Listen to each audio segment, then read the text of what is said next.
نبی صلی اللہ علیہ وآلہ وسلم کی سکھائی ہوئی دعا طلاق یافتہ بیوہ خواتین کے لیے جو دوسری شادی کرنا چاہتی ہیں۔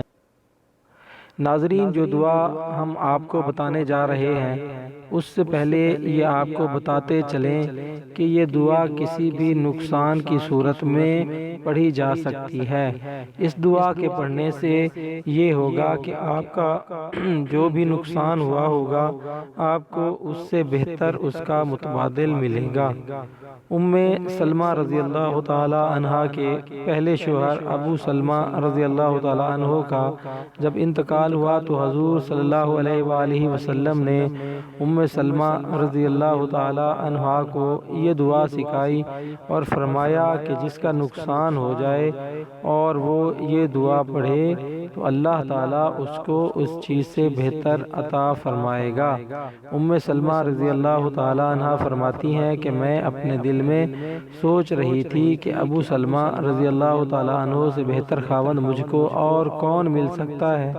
وہ فرماتی ہیں کہ ابھی مجھے کچھ دن ہی ہوئے تھے کہ حضرت صلی اللہ علیہ وسلم نے مجھ سے نکاح فرما لیا۔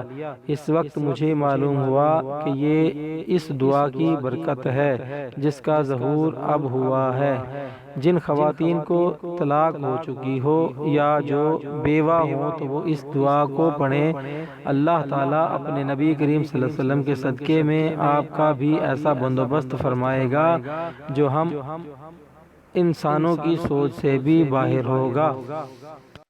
دوستو، اگر آپ نے ہمارے چینل دعا اینڈ ذکر کو سبسکرائب نہیں کیا تو پلیز ہماری حوصلہ افزائی کے لیے ہمارے چینل کو سبسکرائب کریں، لائک کریں اور اپنے دوستوں میں شیئر کریں۔ شکریہ، والسلام۔